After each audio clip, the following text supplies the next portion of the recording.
In the final spring of the war, when Europe lay shattered and the world seemed built of rubble and ghosts, one man moved alone through the ruins of the Netherlands with a rifle, a bandolier of grenades, and only one good eye.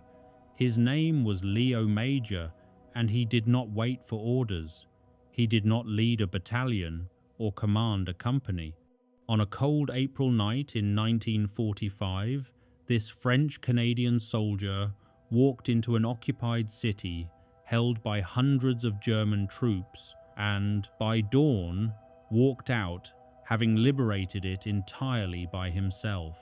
To understand what that meant, you must picture the world he stepped into. The Netherlands in those final months of the war was a graveyard of towns. Winter had stripped the trees bare, the canals were lined with bodies, and starvation had hollowed out entire families.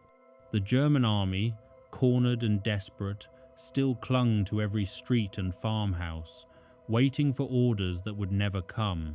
In April, the Allied push across northern Europe reached its final, grinding phase. Armoured divisions rolled through Germany, the Rhine had been crossed, and the Canadians were moving north through Holland, freeing villages one by one from an occupation that had lasted 5 long years. Léo Major was among them. He belonged to the Régiment de la Chaudière, a unit of the Canadian First Army, a French-speaking regiment drawn largely from Quebec. By the time they reached the Dutch border, Major had already survived more than most men could bear. He had landed on Juno Beach on D-Day, fought through Normandy, and lost one of his eyes to shrapnel during the Battle of Caen. When medics told him he would be sent home, he simply refused, saying he could see well enough with the other. The eye he lost became almost symbolic of the life he left behind, one part of him gone forever to war, the rest sharpened by it. He fought through France, through Belgium, and into the lowlands of the Netherlands. By 1945, he was a battle-hardened scout and sniper, known for his independence and disregard for rank. He moved faster than orders could catch him and had little patience for military caution. To him, war had become personal, not out of hatred, but because he saw in every ruined village the same pattern: civilians trapped between lines, children hiding in cellars, soldiers dying in ditches for towns no one would remember. The Canadians had reached the outskirts of a small Dutch city called Zwolle, an old Hanseatic town with narrow streets, canals, and brick houses clustered around a medieval church tower. Intelligence suggested it was still occupied by a large German garrison, perhaps 700 to 800 men. The Canadians prepared for a full-scale assault the next morning. Artillery was positioned, and the plan was to bombard the city before sending in infantry. But Léo Major and his friend, Corporal Willie Arsenault, volunteered to go in ahead as scouts. They wanted to see whether the Germans were preparing to fight or retreat, and whether civilians could be spared the destruction that would come with a bombardment. As night fell on April 14, 1945, the two men slipped out of Canadian lines and crossed the dark fields towards Zwolle. The air smelled of mud and smoke. In the distance, German flares drifted above the rooftops like dying stars. They carried grenades, rifles, and small arms enough to defend themselves, not enough to fight an army. Moving through hedgerows and over canals, they reached the city's edge near midnight. Somewhere ahead, machine guns barked in the darkness. Then came a sudden burst of fire. Léo dropped flat. Willie did not. His friend was hit and killed instantly. For a moment, Léo lay in the dirt, staring at his friend's body. He could have gone back. No one would have blamed him. The mission was suicidal to begin with, and his commander had not expected them to return. But Léo Major was not a man who left the living or the dead behind. He took Willie's weapon, whispered a brief farewell, and decided to finish what they had begun. Alone, he entered the city. Zwolle slept under curfew. German patrols moved through the streets, their boots echoing between brick walls. Léo crept through alleys, studying their routes, counting the positions of sentries, memorizing where vehicles were parked. He had been a scout long enough to see patterns where others saw chaos. He slipped into a captured house, found a German officer asleep inside, and killed him silently. He took his submachine gun, pocketed his grenades, and began to move again faster, more confident, more deliberate. He realized something crucial. The Germans inside Zwolle did not know how many Canadians surrounded them. The front lines were confused, communication had collapsed, and morale was low. Léo decided to use that confusion against them. He began attacking from multiple sides, alone. Moving through the dark streets, he fired bursts of automatic gunfire, threw grenades, and shouted commands in English as if coordinating an assault.